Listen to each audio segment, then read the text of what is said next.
My name is Serena, and I am 32 years old, and I still remember the exact moment my phone lit up on Christmas Eve like it was burned into my memory with acid. My mom had sent a message to the family group chat claiming a terrible winter storm was about to slam into Atlanta, and because of that, they had to cancel Christmas dinner and everyone should stay safe and stay home. The words were so sudden, so final, that I actually stood there in the middle of my small apartment in disbelief. I read the text over and over again, hoping maybe I misunderstood it, hoping maybe it was just a joke or a mistake, but it was not. It was real. The message said there was a massive storm and Mom and Dad had decided it was just too dangerous to gather that year, so Christmas was off. I walked over to my tiny apartment window, the same one my sister Amani once called quaint, which I always knew was her code word for embarrassing, and I looked out into the gray Atlanta sky. There was no storm, there was no snow, not even a strong wind, just a little drizzle, and a whole lot of silence. I immediately called my mother, and she answered after 3 rings with that fake high-pitched voice she always used when she wanted to get off the phone quickly, and I asked her straight up if the weather was really that bad because I was looking at the forecast, and it looked fine, and I even offered to come pick her and Dad up myself if they were worried about driving, but her voice got sharper, and she said, "No, Serena, absolutely not. The roads are going to be a sheet of ice and your father, and I will not risk it." She even added that Amani agreed, and that she had just called and said she was staying home too. And that was that. If Amani said it, then the matter was settled, and it did not matter what I thought, because Amani was the golden child. She always had been the lawyer, the success, the perfect daughter. And if she decided it was not safe, then nobody would question her. Mom repeated the words like a command. "Everyone is staying home, Serena. It is just too risky. We will call you tomorrow, sweetie." She hung up before I could say anything else. I stood there in my tiny kitchen, staring at the sweet potato pie I had baked the night before from our grandmother's handwritten recipe. It was still warm in the oven, and next to it were 2 beautifully wrapped presents, one for Mom, one for Dad, and they would not be getting either because apparently the storm was too bad for family and too bad for love. I sat down on a bar stool, and the silence in my apartment was so loud it hurt. It was a familiar emptiness, the kind that creeps into your chest and makes a home out of your ribs. I woke up the next morning. Bright sunlight pouring through my window and the sound of birds chirping. The sky was clear and blue and calm. The streets were dry, the trees were still. There was no storm, not even a drop of snow. It was just another quiet, beautiful Atlanta winter morning. And that was when it hit me. They lied, and not just a little lie. This was a massive, unnecessary, hurtful lie. And it was not even clever or well done. It was lazy. It was sloppy. They had not even checked the weather before making it up. I sat on the edge of my bed staring at the sweet potato pie, still sitting on the kitchen counter, and I felt the same familiar ache in my stomach, the one that always showed up whenever my family reminded me that I was not like Amani. I was not the one they showed off. I was not the one they listened to. I was not the one they valued. And in that moment I felt like nothing. I grabbed my phone and tried calling Amani, thinking maybe, just maybe, she would tell me the truth. Maybe there was something I missed. Maybe it was all a misunderstanding.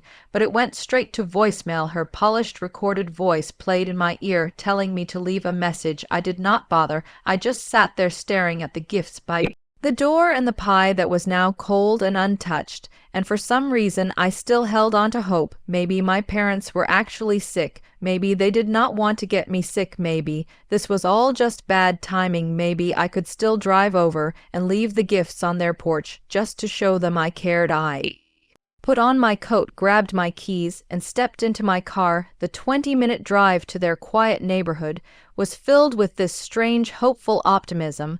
I kept imagining them inside the house, maybe watching TV or drinking cocoa. Maybe my dad would answer the door and be surprised and happy to see me. But as soon as I turned onto their street, all that hope vanished. Their house was completely dark, no lights on, no cars in the driveway, no signs of life, no newspapers on the lawn. Both Mom's Lexus and Dad's Mercedes were gone. It was spotless and cold and empty, and that was when I knew it. They were not Sick, they were not home, they were somewhere else, and there was only one place they could be, and only one person who could get them all to agree on a lie this elaborate. My stomach dropped, and my hands were shaking as I put the car in drive and headed toward Buckhead, the fancy part of town where Amani lived, the one place I always hated driving to, because it reminded me of everything I was not. The 15-minute drive felt like hours. I passed huge houses with pristine lawns and white stone gates. I turned onto her street with the big oak trees and the oversized homes, and there it was parked. Right in front of Amani's massive red brick house was Dad's Mercedes, right behind it was Mom's Lexus, and next to them were cars I recognized instantly. My Uncle Robert's Escalade, my Aunt Michelle's brand new BMW, my cousin's Camry, my other cousin's Jeep. Everyone's cars were there. The entire Harris family had come to celebrate Christmas at Amani's house. The same people who said they were staying home due to a storm were parked in her driveway. I kept driving past the house, my vision blurry, my heart pounding.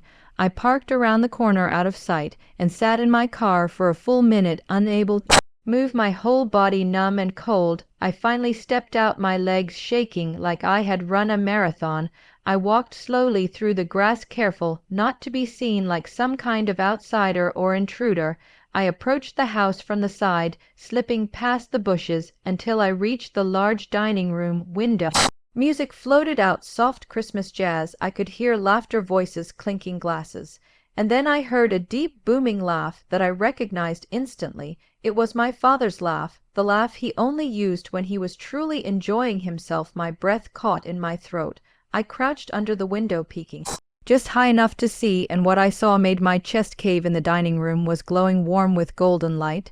The table was long and beautiful, set with our grandmother's best china, the kind I was never allowed to touch. There were crystal glasses, tall candles, and a giant red and green floral centerpiece that looked like it cost hundreds of dollars. And around the table were all of them. My father at the head of the table, smiling, my mother behind Amani's chair, beaming like the proudest mom in the world.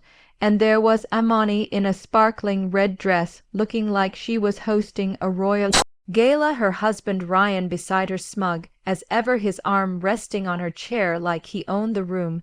They were all there, every aunt, every uncle, every cousin, laughing, eating, raising glasses. I watched Ryan stand to give a toast, and though I could not hear the words, I saw the love in my mother's eyes, pride in my father's face, the warmth in the room, and I was not part of it. I was not even a footnote. I was the person they lied to. I was the only one who did not matter. Amani's Instagram post confirmed it later, a perfectly staged photo of everyone in front of the glittering tree, raising champagne flutes. Her caption, "The perfect Christmas with the ones who matter most," and I was not one of them, not even close. And that was the moment something inside me cracked, not just sadness, but something colder, something sharper. I walked back to my car, climbed inside, and let the image of their celebration burn into my mind. My phone buzzed. It was the Instagram notification, and I stared at it, their faces still smiling, still joyful, and I realized they had done more than exclude me. They had erased me, and that was when I remembered the folder, the leather-bound folder in my closet, hidden in the back of my fireproof safe, the one thing they had all forgotten about, the one thing they would soon wish they never ignored.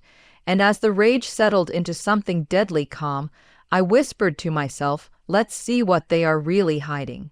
The morning after Christmas was filled with a strange quiet as the sun rose higher and spilled light through my apartment windows, mocking the story my family had clung to about the dangerous storm that never existed. I stood in my kitchen, taping shut a cardboard box marked donations and gently placing the two unopened gifts I had bought for my parents inside. One was a hard cover best-selling novel I had searched weeks to find for my mom, and the other a sleek black leather wall it I had chosen carefully for my dad. Both still had their price tags, both still wrapped with shiny ribbons. The pie from Christmas Eve, the one that had cooled overnight untouched, was now sitting on the edge of the counter in its foil dish. My grandmother's sweet potato pie recipe, now turned into a bitter symbol of everything I had been denied. I stood staring at it for a long time, then without thinking I picked it up, walked to the trash bin and dumped the entire pie tin and all into the garbage. It was a petty gesture, but it felt like justice even if it was just in my kitchen. The act gave me the kind of cold satisfaction I had not known I needed. I was just peeling the final strip of tape across the box when my phone began to buzz violently on the countertop. The sudden noise filled the silent space like a fire alarm. I jumped, startled, and looked down at the screen, and there it was, Mom, her name lighting up my phone like a bad omen. For a second I considered ignoring it, my thumb hovering over the decline button, but then something inside me shifted. The curiosity was too strong. They had excluded me, lied to me. And now, barely 1 day later, they were calling me. I let the phone ring once more, then picked up, not saying a word, not even hello. I waited instead, letting her speak first, and after a beat of static her voice burst through, high-pitched, frantic. "Oh, Serena, thank God you answered. I have been so worried. I could not sleep a wink last night." Her tone was syrupy, fake, laced with guilt, but not the real kind, the kind you rehearse like lines in a play. "Sweetheart, I know you are upset about Christmas. It was not the same without you." I could barely hold in the sound that wanted to rise from my throat, a bitter half-laugh mixed with disbelief. I stared at the trash bin where the pie was buried under coffee filters and receipts, and thought of the photo on Instagram. "I saw the picture, Mom," I said flatly, my voice like a closed door, and she froze. I could hear the silence on the other end of the line, thick and loaded. What picture, sweetie?" she asked, pretending to be confused. "The Instagram picture," I said. "The one Amani posted, the perfect Christmas with family, only the storm, dangerous roads." It looked a lot like champagne and dinner at her house. It looked a lot like Dad's Mercedes parked right outside. There was another pause, longer this time. Then her voice changed, just like I knew it would. Gone was the pretend worry, and in its place came the soft, manipulative tone she always used when she needed something. "Serena, you have to understand," she began, as if she were letting me in on a huge secret. "That whole thing, it was not my idea. It was all Ryan's." Yes, Ryan had become their go-to scapegoat whenever things got uncomfortable. Suddenly, she was painting the picture as if they had been forced to do it, as if it had been out of their hands. She claimed they needed to have a serious family conversation about something important, something financial, something I would not understand, not with your, your little nonprofit job. She added those words like they tasted bad on her tongue. The little nonprofit job where I had dedicated years preserving Atlanta's Black heritage, archiving legal documents, oral histories, zoning maps, the very things connected to the land we were about to start talking about. And she was brushing it off like it was a side hobby, like I was still in high school playing historian in the basement. "What kind of business, Mom?" I asked, my voice sharp. Now she tried to circle around it, brushing it off again with vague phrases and a laugh that did not sound real. Then finally she said it. "Can you come over to Amani's house? We are all here, your father and I, Amani and Ryan. We need you." The words sat in the air. Need me. They needed me. Less than 24 hours after lying to my face, less than 24 hours after cutting me out, they suddenly needed me. And it was not for reconciliation. It was not about love. It was about business. My fingers curled tighter around the phone, and I kept my tone steady. I said I was busy dropping off the gifts I bought. But she snapped, "This is more important than that, Serena. This is about Grandma and Grandpa's legacy." And just like that, everything clicked into place. The land, the tract in the middle of the city, the piece of property the family had called worthless for decades. They wanted to do something with it. They needed my help, or more likely, they needed my signature. And they had done everything they could to make sure I was not in that original meeting, to make sure I was isolated, weakened, forgotten. Now they were calling because I was the missing piece they needed, not the daughter, not the sister, not the family member. The signature, the legal barrier they had to overcome. I let out a soft sniffle over the line, pretending to be broken, playing the part they expected. "Yeah, Mom, I guess I should come. If it is about the land, I should probably be there." Her voice instantly lit up like she had won a prize. "Yes, sweetie, that is the spirit. See, we are still a family. I told your father you would come around. We will see you soon." I hung up and stood in the middle of my apartment, silent, image of their smiling faces around the dinner table playing in my mind. I was not going because I had forgiven them. I was not going because I cared about the land or wanted to help them. I was going because they had shown me their entire hand, and they had no idea that I was holding the one card that could destroy the game. I drove to Buck head, my hands gripping the steering wheel tightly as I turned back onto that same perfect street lined with perfect hedges and perfect lights, the same street where just days earlier I had stood outside their window like a ghost. This time I walked right up the front steps and rang the bell. No more sneaking, no more shadows. My father answered the door and said nothing, just grunted, "You are here," and turned around expecting me to follow. I stepped inside, the scent of expensive potpourri and leftover lamb filling my nose, the house spotless, warm, glowing, and filled with the remnants of a celebration I had been deliberately erased from. I followed my father down the long hallway, thick with Persian carpet, until he opened the doors to the study. And there they were, my entire family arranged like a corporate board. My mother Brenda perched on a cream sofa, her nails tapping her phone, Amani by the fireplace, arms crossed and looking irritated, and Ryan behind the enormous mahogany desk, playing king in his castle, the only one who smiled. But it was not a kind smile. It was the smile of a predator. "Serena, sit down," my mother said, gesturing to a single hardback chair placed like a trap in the middle of the room. I stayed standing. Ryan began his speech with practiced ease. "Serena, thank you for coming. We know yesterday was unfortunate." I repeated the word, my voice flat. "You lied to me. You faked a storm to keep me out of a family Christmas. That is more than unfortunate." "Oh, Serena, do not be dramatic." My mother waved her hand, brushing me off. Ryan tried again, his voice smooth. "We had to have a private conversation about a sensitive business matter." "And I am not sensitive business?" I asked. Amani finally spoke, her voice sharp. "Your job does not exactly make you a high-level investor. We were trying to protect you from stress." "Protect me?" I repeated it like a joke. Ryan leaned forward again. "My company, Ryan Development, has a temporary cash flow issue. A project is stalled. Zoning issues. We need capital fast."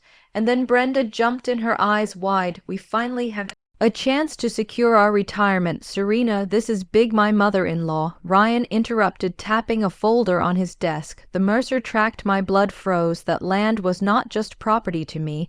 It was legacy. It was the very thing I had spent my career protecting. He said it was just sitting there doing nothing. 5 acres of weeds, but to his company it was gold. My father finally spoke. "Serena, this is the big one. This is the deal that sets the family up. We just need you to be a team player." Brenda smiled sweetly. "We just need your signature." Ryan slid the folder toward me, the letter of intent, the offer. $1 million cash, clean, simple split, 5 ways, $200,000 for each of us, Amani chimed in smugly. "And because we are generous, we already decided how to divide it. Dad, Mom, Ryan, me, and you." My mother smiled. "You can pay your student loans, buy a condo, take a vacation." Amani laughed. "Or you can quit your dusty nonprofit. $200,000 is more than you will make in 10 years. I stared at them, all my mother's excitement, my sister's arrogance, my father's quiet approval, Ryan's eyes calculating the name on the contract. Next Gen Properties. My heart pounded. They had no idea. I already knew the real offer was not $1 million. It was $10 million, and they were lying to everyone, and I was about to make sure they never got away with it. I did not sit down. I did not smile. I did not reach for the pen Ryan pushed across the desk. Instead, I stared at it, and then back at their faces one by one. I looked at my mother Brenda, whose hands were clasped in front of her chest, like she was watching a wedding ceremony, her lips already forming "Thank you," even before I moved. Then to my father Marcus, whose tired eyes held something dangerously close to hope, a rare thing when directed at me. And then Amani, her smirk barely hiding her impatience, like she had already moved on in her mind, already spending her cut and planning the next vacation. And finally Ryan, still leaning back in the leather chair, still pretending to be the generous, smart, calm businessman, even as his eyes flicked to the paper, waiting for my signature, as if the deal were already done. I looked back down at the contract and said only 4 words. "The price seems too low." Sentence hung in the air like smoke, and I could feel the mood in the room shift just slightly, like the pressure had changed. Ryan blinked, but his smile stayed fixed. Brenda's face twitched, her expression faltering. Amani's lips parted, as if I had just insulted her to her face. The silence stretched Until Amani slammed her wine glass down on the desk, spilling a drop of red onto the polished wood. "Oh my God, Serena," she snapped, her voice sharp like glass. "Do not do this. Do not pretend you know what you are talking about. You are an archivist. You file papers and babysit history books. You do not understand real estate. You do not understand fine. And this is $1 million offer for a pile of dirt." Ryan held up a hand, his voice still calm. "What your sister means is that this is a very generous deal, Serena. A clean deal you sign, they wire the money, and that is it." Amani leaned forward. "This is not your dusty fake world. This is the real world. We are handing you $200,000, and you are going to question it. Just sign the damn paper, so we can all move on." Ryan's tone shifted just slightly, losing its friendliness as he reached again for the contract. "We need to act fast," he said. "The buyers are ready. The deal is time sensitive, and we need all signatures to move forward. You are the last one, Serena, the only holdout. We have all agreed. We just need you." I stood there, letting their words fall over me without reaction, like cold water. I said nothing, and Ryan tried again, sliding the pen closer. "If you sign today, we can initiate the wire transfer immediately." My mother nodded along. "Sweetie, this is a turning point. You can finally do something with your life and catch up to Amani." That was what she meant, though she did not say it. Amani, who owned a house. Amani had a husband. Amani, who had a six-figure job and designer heels to match. My sister let out a scoff. "She is probably just in shock, Mom. She has never seen a check that size before. Her little charity does not even have that in its entire budget." My fingers twitched at that. My charity, my little job, was the Atlanta Black Heritage Foundation, and as small as they thought it was, it gave me access to records, to systems, to archives that most people could not dream of. My work involved tracing back deeds, zoning plans, developer filings, state grants, cross-referencing investment portfolios, reading zoning loopholes, and recognizing corporate shell games. And I knew what next-gen properties was. I knew they were not offering $1 million. I knew because I had already seen the documents. I had already read the filings. 3 blocks away from that tract of land, the city was about to break ground on a stadium project worth $500 million, and that land, our land, was positioned like a golden key to future profits. That tract was the one undeveloped piece standing between next-gen and a multi-use commercial expansion. I had read the proposal, I had memorized the pages, I had seen the line where next-gen had listed their purchase estimate $10 million, not 110. And the contract Ryan just handed me, the one he said was our future, was a lie. It was a forgery. I finally looked up from the paper and met Ryan's eyes, and he smiled again, almost too wide, almost like he knew I was figuring it out. "So, Serena," he said gently, "if you will just sign, we can make this happen." My father cleared his throat. "Serena, this is the kind of opportunity people dream about. You could finally stop struggling. You could finally get out of that apartment and get a real start. Your mother and I, we want that for you. We really do. This is our chance, the whole family's chance." I felt it then, the full weight of what they had done. They had excluded me on purpose. Not just from Christmas, not just from a dinner. They had created an elaborate lie, a fake weather emergency to keep me out of a meeting. They knew I would question. They knew I would read the papers. They knew I would challenge the deal. They knew I would not go along easily. So they engineered a situation that would make me feel isolated and grateful if they welcomed me back. And then they sat me in this room and offered me a fraction of a lie. $200,000 to keep quiet, $200,000 to be complicit, $200,000 as hush money for a $10 million heist. I looked at my father, who had never in his life told me he was proud. I looked at my mother, who had called my degree in history a waste of tuition, and who had told me to my face that I would never amount to anything because I chose books over business. I looked at my sister, who had not returned my calls in 3 months, and who had posted that perfect Christmas with family only as if I had died, and I looked at Ryan, who was watching me. With the patience of a man who thought he was 3 steps ahead, I stepped forward, but instead of reaching for the pen, I pushed the contract back across the desk. "I need my lawyer to review this first," I said. The room went completely silent, not a breath, not a word, not a blink, and then it exploded. My mother jumped to her feet. "A lawyer, Serena? Why would you need a lawyer? We are your family. You do not bring lawyers into family business." Ryan's smile fell for the first time, and his voice lost its warmth. This is not a complicated deal, it is standard paperwork. Amani scoffed. She is bluffing, Mom. She cannot afford a lawyer. She is just being dramatic. Brenda turned on me, her voice rising. You are going to ruin this. You are going to throw away our future. Because of some imaginary lawyer. You are being selfish. Do you hear me, Serena? You are being selfish. My father stood, his voice stern and slow like idiot. Warning, Serena, this is not the way we raised you. We have sacrificed everything for you, for both you girls. And now you want to sabotage us. After everything we have given you, you owe us. That was the line they always used. You owe us, for food, for school, for existing. And now they were saying it again in this room filled with fake papers and real greed. They wanted to make me believe I was a bad daughter for not signing a lie. Amani stepped closer, invading my space, her voice a hiss. I knew you would pull this. You have always been jealous of me, of what I built. You cannot stand to see me win. You would rather let everything burn than see me get what I deserve. Ryan moved to calm her, placing a hand on her shoulder, trying to control the optics of the moment, trying to keep the illusion that he was a businessman and not a con artist. He lowered his voice. Serena, this deal is time sensitive. Buyer is ready next. Jen will not wait. If you walk out that door, the deal is gone. Poof, he snapped his fingers. We all lose. Is that what you want, to punish your family? I looked at him and saw it clearly. This was not just about money. This was desperation behind his eyes. I saw the edge of panic. Cracks in his control. He needed this deal badly. He needed it more than he was letting on. I picked up my purse and walked to the door, and the shouting began behind me. My mother calling me names, sobbing, my father threatening to cut me off. Amani screaming that I was jealous, spiteful, pathetic. I walked down the hall, through their perfect house, and out into the December cold, my hands shaking as I got into my car, my phone already buzzing with furious texts. I ignored every one of them. I drove past the Christmas lights, past the gates and mansions, past the lies. I did not drive to a lawyer's office downtown like they would assume. I drove somewhere far more powerful.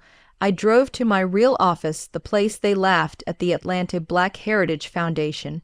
And I walked through the doors with one purpose, to find the truth, because this time I was not just defending myself. I was about to destroy every single lie they had built. I walked through the front doors of the Atlanta Black Heritage Foundation without looking left or right. The place my mother called a dusty building, the place Amani mocked as my little charity job. But this was not just my office, this was my fortress. I moved past the lobby, where Maya, my assistant, looked up from her desk and instantly understood something serious was happening.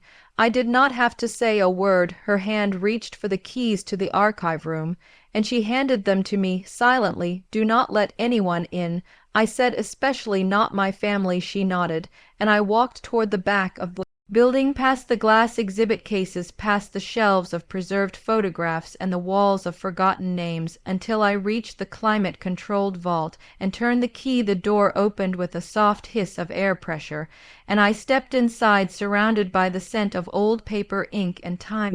This was my world, not theirs. I moved to shelf 4B, where the Mercer family estate records were stored, tucked between boxes labeled community, deed grants, and city zoning appeals.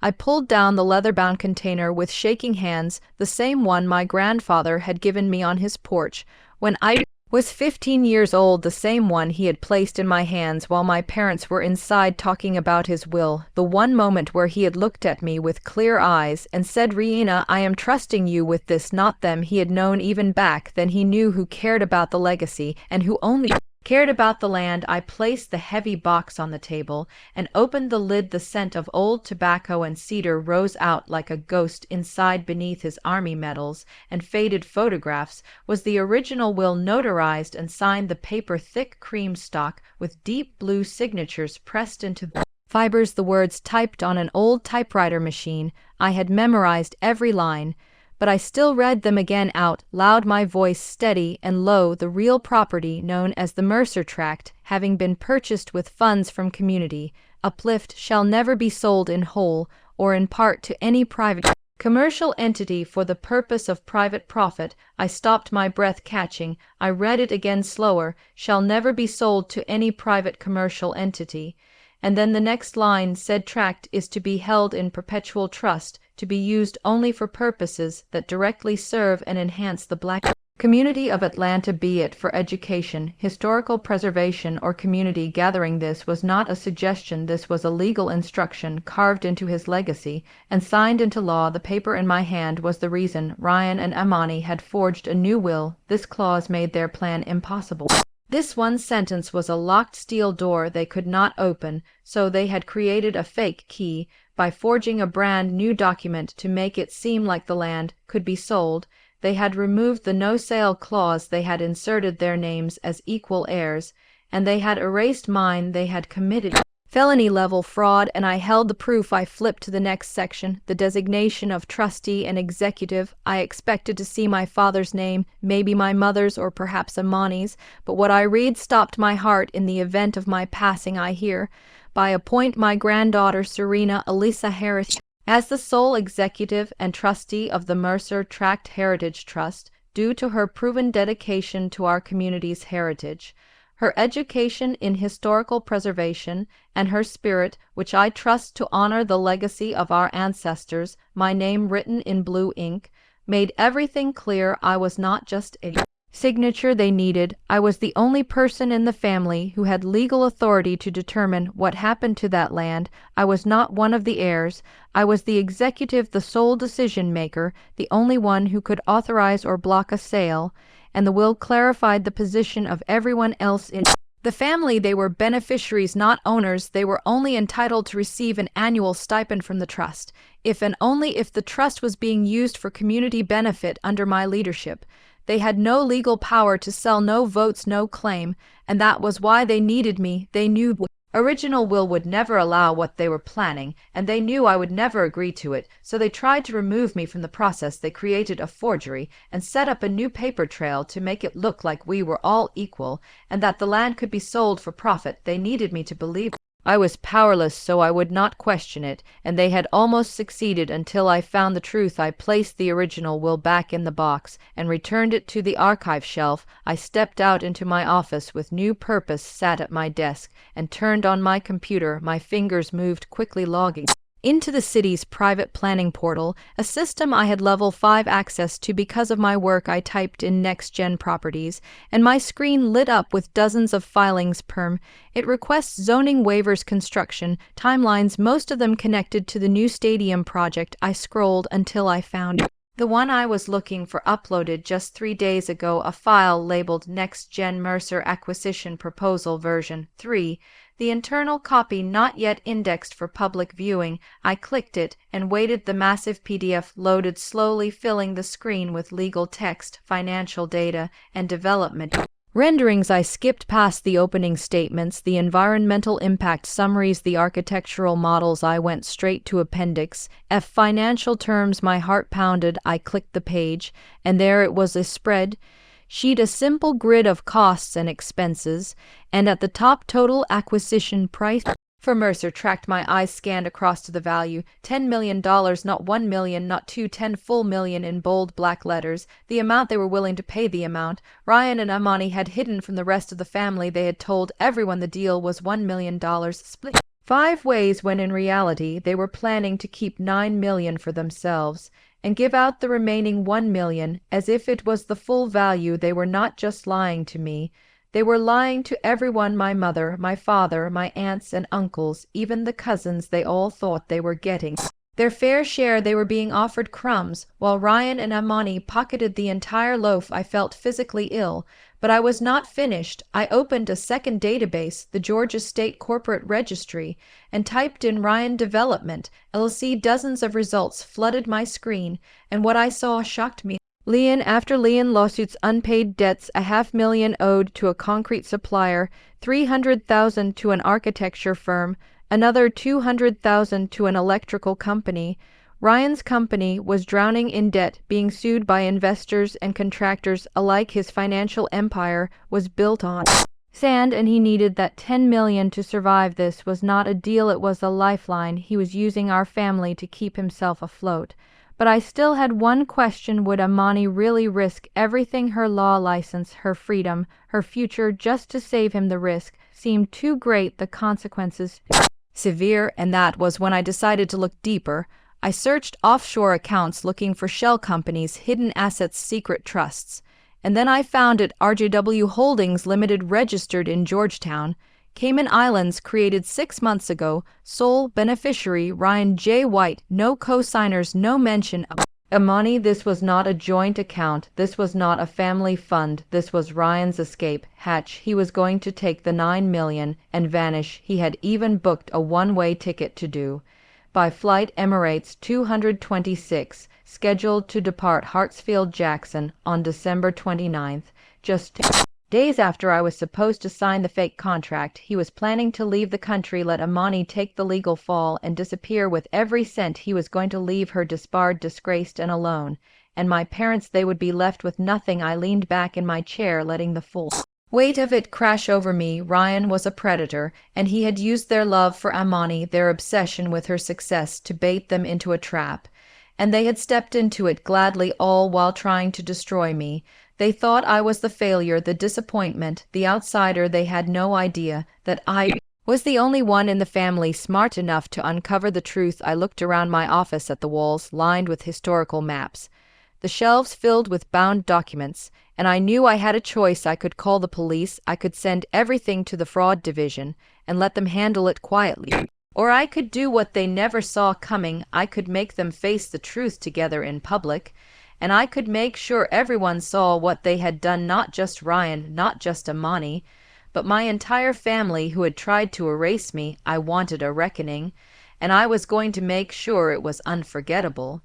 The day of the dinner, I woke up early before the sun came up, my room still dark, except for the faint blue light seeping through the blinds. My phone was buzzing with alerts, emails from the city, legal notices forwarded from the foundation, documents confirming everything I needed. I dressed in silence, pulling on my dark green sweater and black jeans, my hair tied back, tight face bare, no makeup, no jewelry, just me, raw, focused, prepared. This was not a celebration, this was a confrontation, and I was walking into it like a soldier. I grabbed the red folder from my desk, the one that held the will, the contract, the offshore records, the flight confirmation, every single piece of evidence I needed. I slid it into my shoulder bag, zipped it up, and walked out the door. I did not tell anyone where I was going. I did not owe them that I parked 2 blocks away from the restaurant, so no one would see me.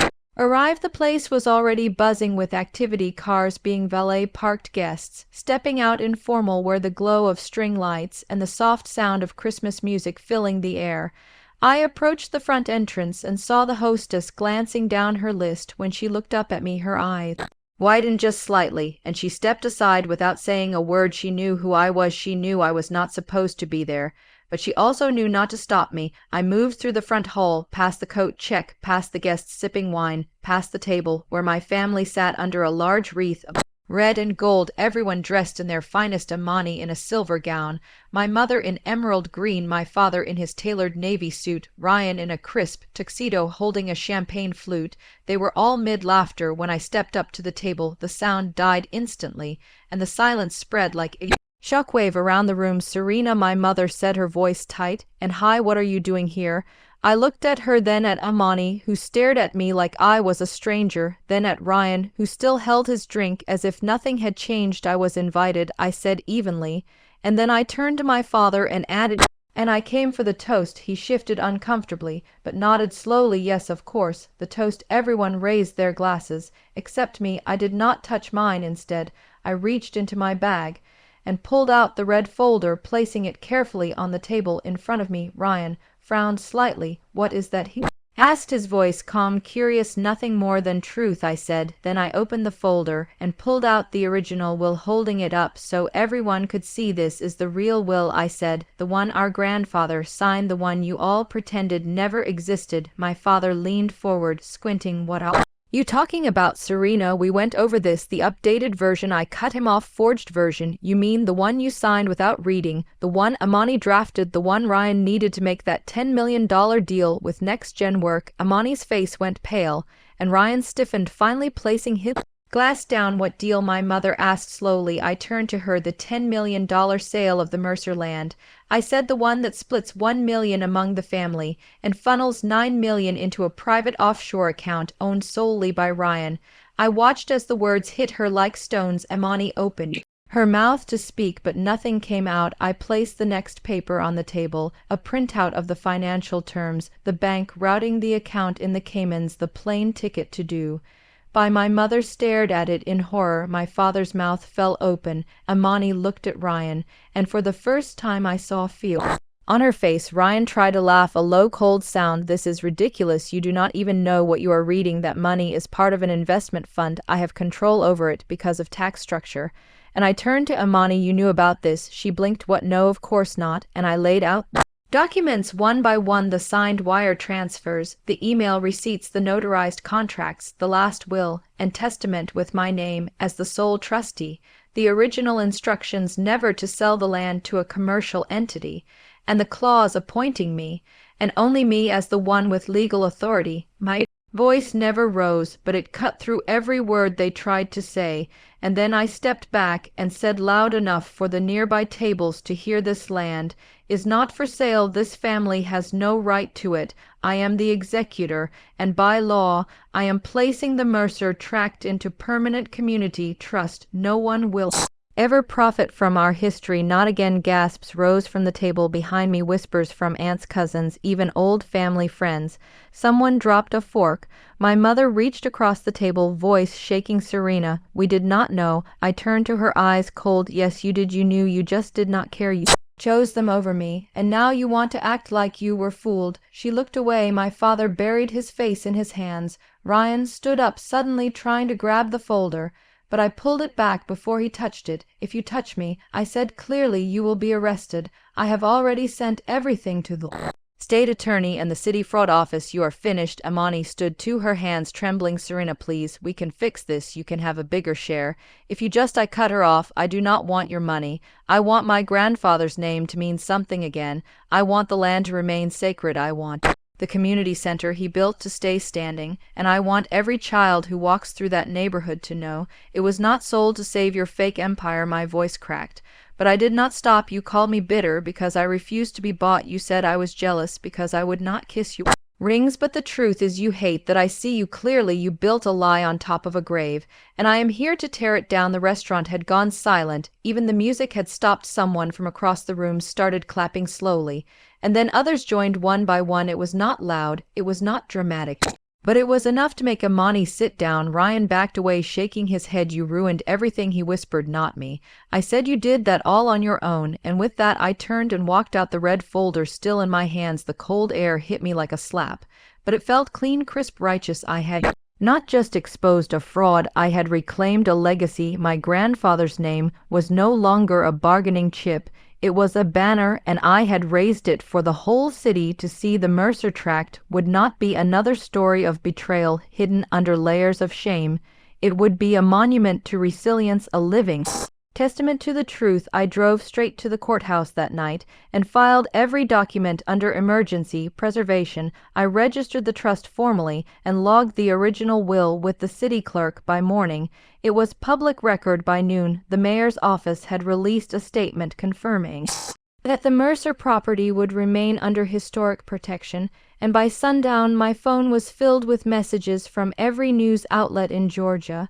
But I did not care about the spotlight. I only cared that the land was safe. I cared that no one else would suffer what I had suffered, that no other granddaughter would be told she was nothing. I stood on the steps of the Mercer Community Center that evening, watching the children play on the old swings, watching the elders gather under the mural, and I felt something I had not felt in years. Peace, not victory, not revenge, just peace.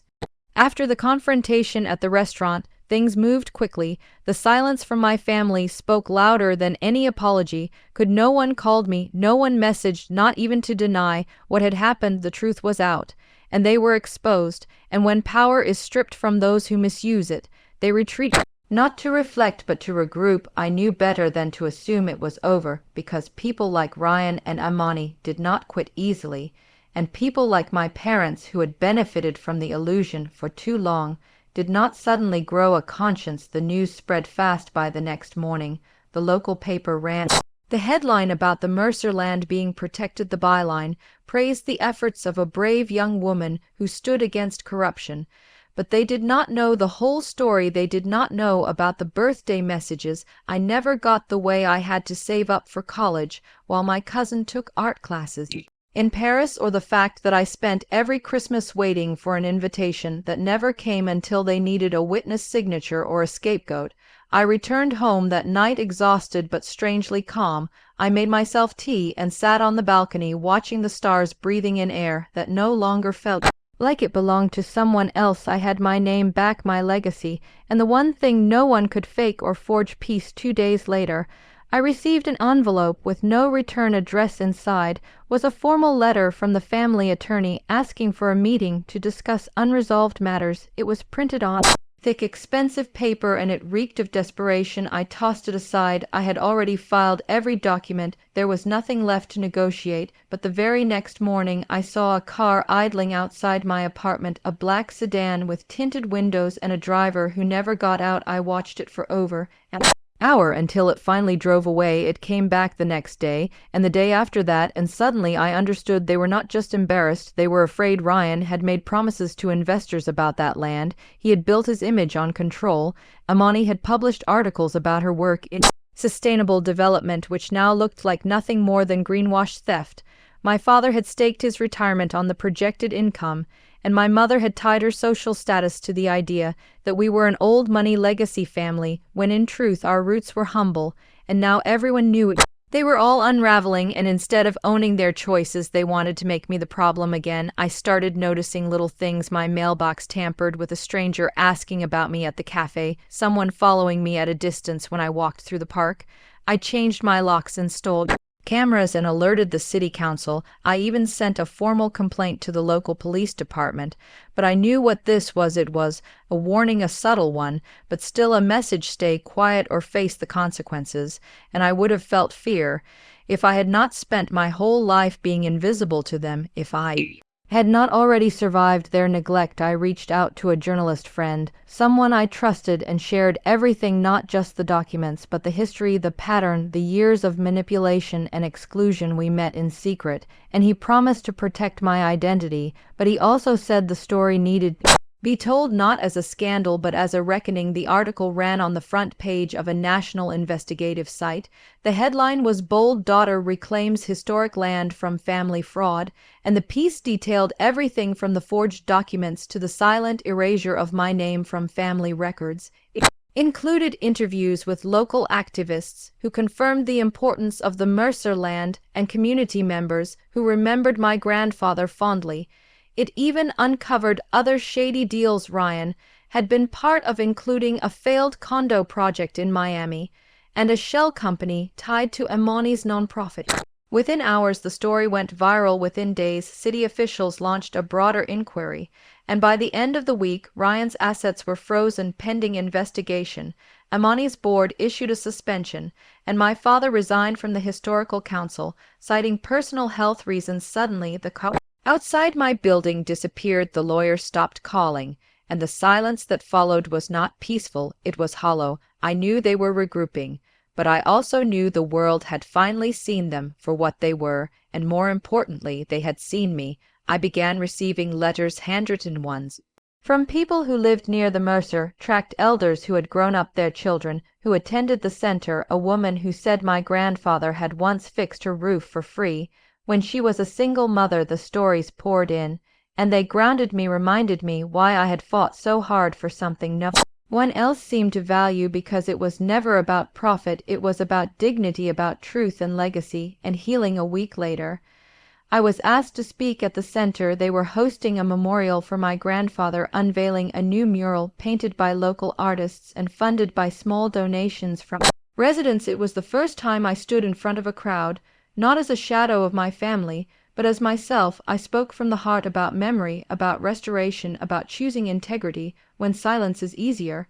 And as I looked out at the faces gathered there, I felt something shift. I was no longer fighting against my past, I was building something new from it. The next morning, I received a message from my mother, just one line: "I am sorry for everything," no explanation, no excuses, just that. And I stared at it for a long time, unsure whether to feel moved or manipulated. Part of me wanted to reply, say thank you, or to ask why now, but I knew the answer: they were losing everything.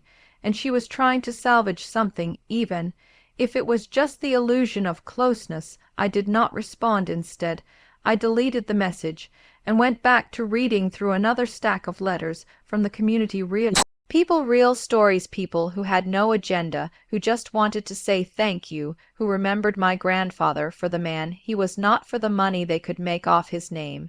It was the kind of warmth my family had never given me, the kind of love they could not fake, because it came from truth, not obligation. And in that moment I realized I did not need them to acknowledge me anymore. Their silence, their cruelty, their betrayal, none of it mattered now, because I had chosen myself.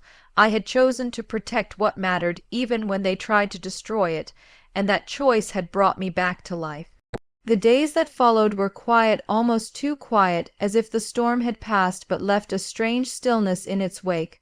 I kept expecting the other shoe to drop, for someone from my family to show up at my door or attempt another manipulation, but nothing came. No letters, no calls, not even another message from my mother, and that silence became its own kind of answer. They were not reaching out because they had nothing left to offer, nothing I wanted, and deep down, I think they finally realized that I had stopped waiting for their love, stopped craving their acceptance, and that shift changed everything. I started walking more, spending time at the community center, volunteering with the children who used the Mercer land for art classes and outdoor learning. I found joy in watching them paint or run through the trails, laughing free, unburdened by the weight of legacy, and it reminded me that maybe I had been given this pain for a reason, to protect something more innocent, something still good and untarnished. The mural we had unveiled in honor of my grandfather became a centerpiece of the center, a vivid, colorful wall filled with scenes from the past, elders pointing to images they remembered, kids adding their handprints to corners, volunteers like me painting and repainting the edges when they faded from weather. It became a living memory, and every time I touched a brush to that wall, I felt like I was reclaiming another piece of myself. One afternoon, while I was cleaning brushes in the supply room, one of the directors came in holding a padded envelope. He said it had been dropped off anonymously, and though I hesitated, something in me said open it. Inside were 2 items, a photograph and a letter. The photo was old, printed in black and white with curled edges. It showed my grandfather standing next to a younger version of my father and a small girl with a ribbon in her hair. Me, I must have been about 6, and I looked happy, not posed, not forced, just genuinely happy. My grandfather had one hand on my shoulder and the other holding a small wooden plaque. I recognized it as the same one now displayed in the front of the center, the one honoring his years of service, and the note attached was handwritten in neat cursive. It simply said, he always knew you would be the one to bring it back, signed only with an initial. And I sat there in that storage room staring at that photo as tears welled up, not from sadness but from a strange, overwhelming peace. It was proof that even if they had tried to erase me, someone had remembered, someone had saved this moment, because it mattered. The next few weeks were filled with small moments like that. A child handing me a home made card that said thank you for the trails, a local farmer donating vegetables to the community kitchen with a note that said for Miss Mercer, and one evening a teenage girl approached me at the mural, asking if I would help her apply to college because she wanted to study environmental law like I had. And in all those moments I realized this was my family now. These were my people, the ones who showed up, the ones who saw me and said, we are better because you are here, not in spite of you, not when it was convenient, but always and without condition. Then one morning, as the air turned colder and the trees began to lose their leaves, I received an invitation to a town event, a winter solstice festival organized by the cultural committee. I had never attended before. Usually, those events were family affairs dominated by the same people who had once turned their backs on me, but this year my name was listed as an honored guest, and not just me. The center had been chosen to receive a special grant, and they wanted me to speak on behalf of the Mercer legacy.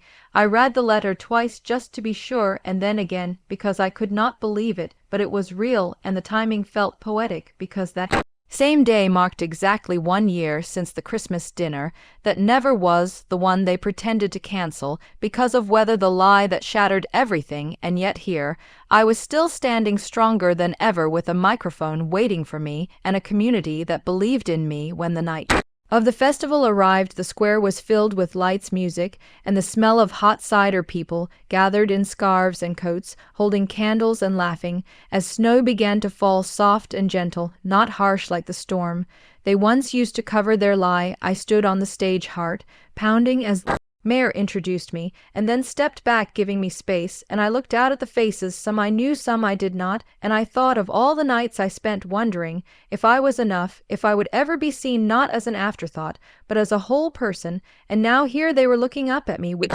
expectation and warmth and pride. So I spoke. I told them about my grandfather, his love for this land, his belief that history should be preserved, not sold off. I spoke about what it means to be left out, to be forgotten, and how sometimes that pain becomes a fire that lights the way forward. I spoke about legacy, not as inheritance but as responsibility, and I ended by thanking them, the community that had become my anchor, my home, my true family. The applause that followed was not loud, but it was long, and it was real, and as I stepped down from the stage, a small girl ran up to me with a drawing. It was of the mural, and she had drawn me standing in front of it, holding a paint brush. She said, "You look like a superhero," and I smiled because maybe in some way I had become one, not the kind with powers, but the kind who refuses to stay silent, who rebuilds what others break, who keeps going even when the world tries to erase you. Later that night, I walked home alone, snow crunching under my boots, and I thought about how far I had come, how much had changed in just 1 year.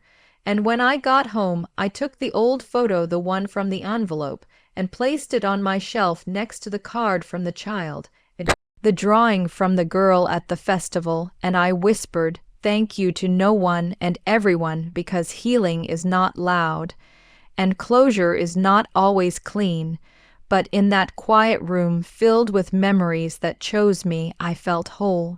The cold deepened as the weeks moved toward the end of December, and I found myself reflecting more and more on that night. From the year before, the night I sat dressed and ready, waiting for a family dinner that never existed, holding on to the belief that maybe, just maybe, they wanted to spend time with me, only to be left with silence and the hollow echo of "Weather lies the snowstorm" that never was. I remembered the exact moment.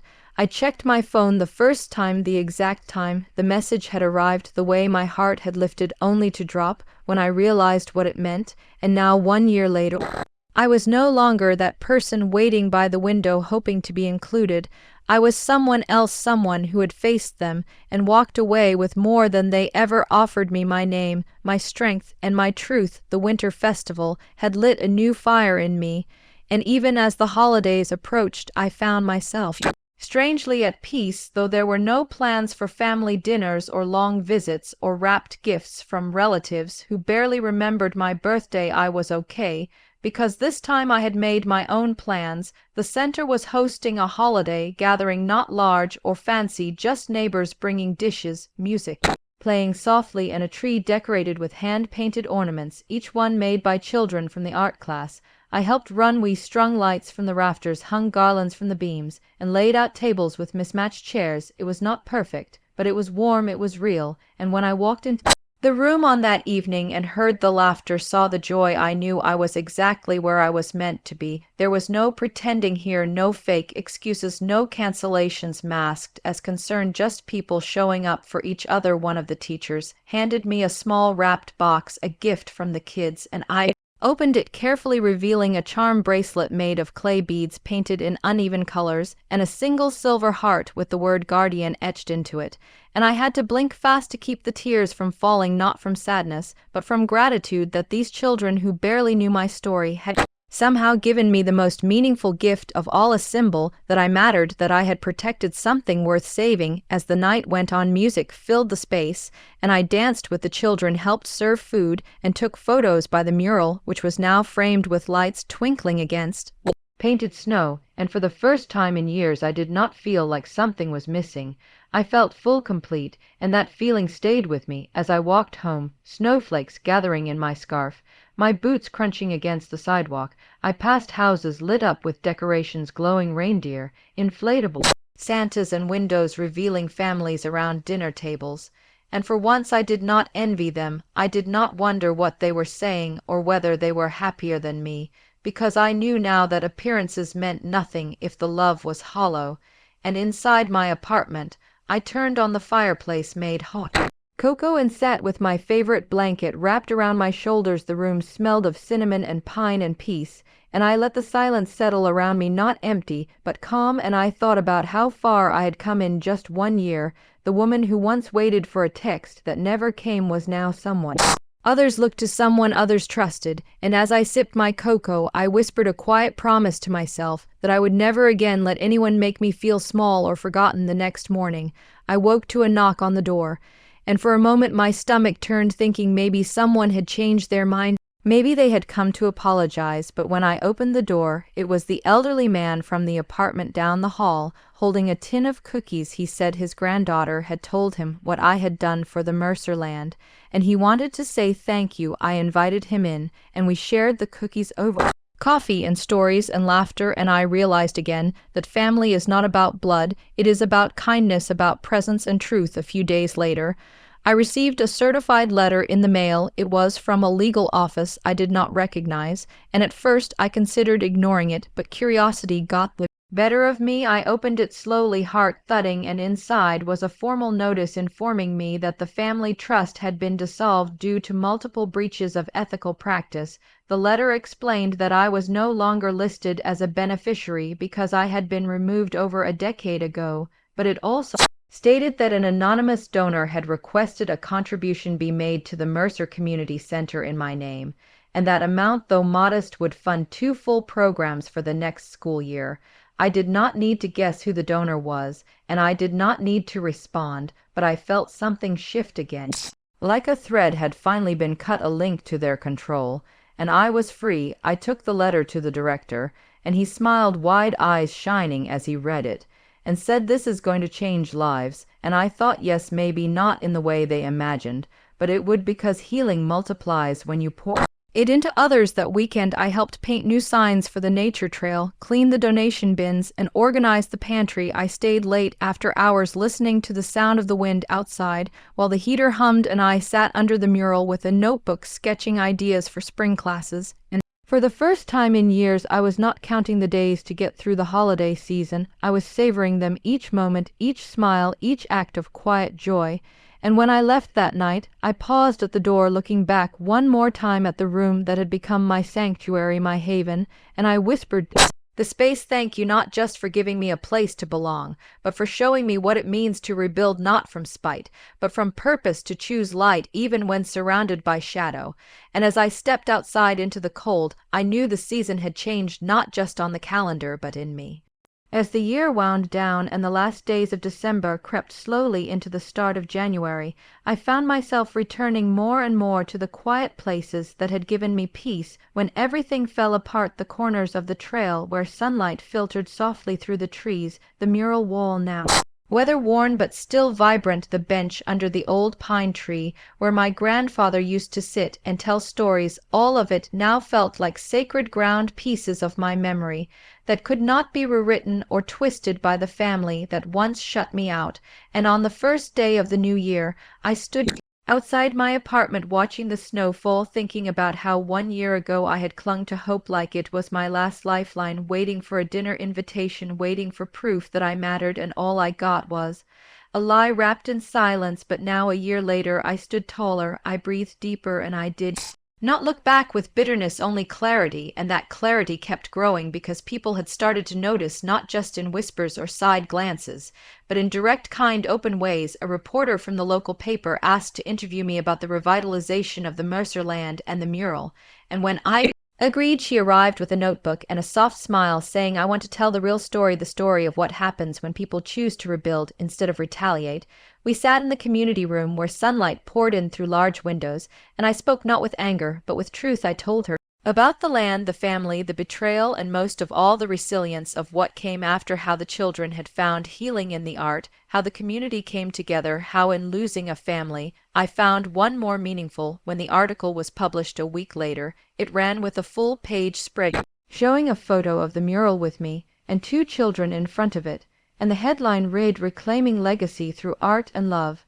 And that moment, more than any other, felt like the final turning point, because after that something shifted in town. People who once looked the other way now stopped me say thank you or well done. Old classmates who had once giggled behind my back now sent quiet messages of apology, and distant cousins, even some who had sided with my parents, began to write, saying they were sorry they had stayed silent too long. I did not answer all of them. I did not owe them that, but I read every word and I let them land without judgment, because healing is not just for the one who is hurt. Sometimes it spreads outward like ripples in water. One day I walked past the bakery and the owner called me in, saying, "I have something for you," and she handed me a small cake with hand-drawn flowers on top and a note that read, "For the one who turned winter into spring." And I stood there in the middle of her shop, holding that cake with tears pooling, because it had been so long since someone offered me something with no agenda, just kindness.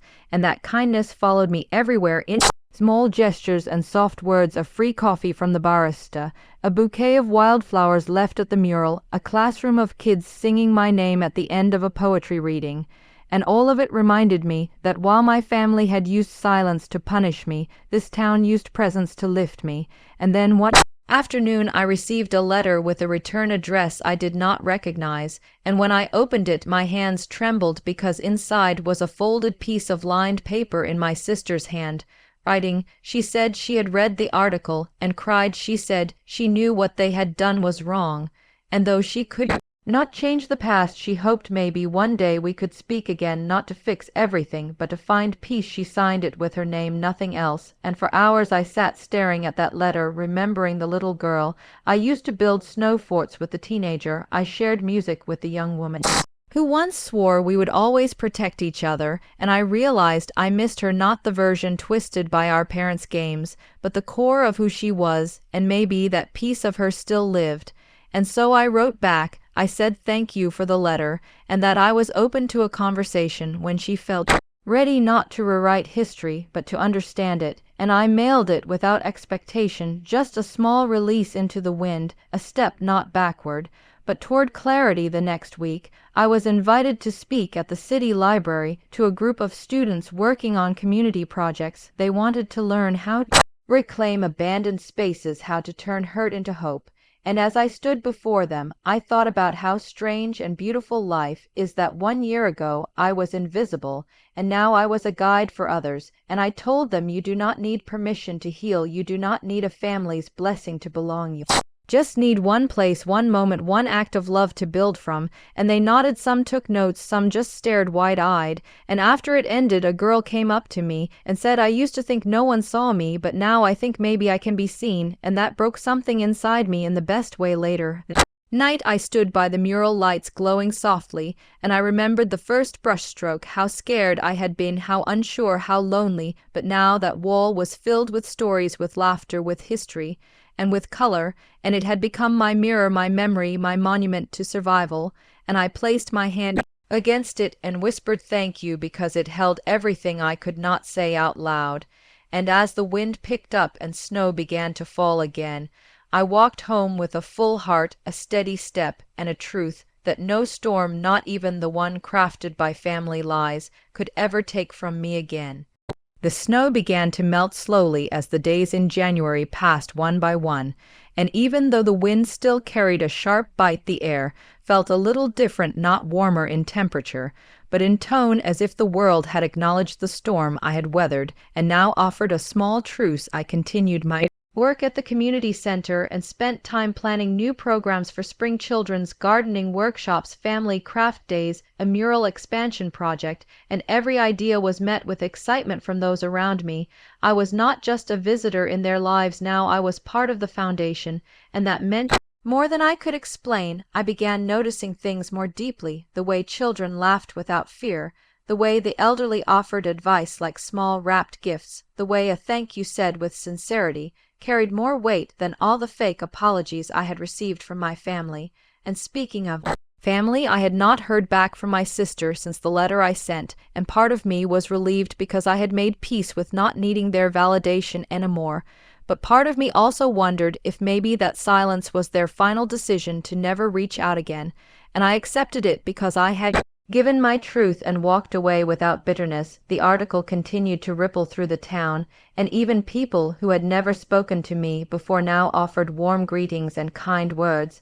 I received a handwritten letter from a woman in her 70s who said she had been estranged from her own daughter for 2 decades, and after reading my story she decided to reach out, and they had a conversation that ended in tears and healing. She thanked me for inspiring her, and when I read her words I cried alone in my apartment, not from sadness, but from the weight of what had been broken and was now beginning to mend in others. Sometimes our healing becomes the seed of someone else's, and that thought kept me going. One quiet afternoon I sat under the pine tree with my sketchbook, thinking about the next mural I wanted to create. This one would be different, not about survival, but about rebirth. It would show a tree growing from fractured ground, its roots wrapped around broken stones, but reaching upward anyway toward the sky, toward possibility.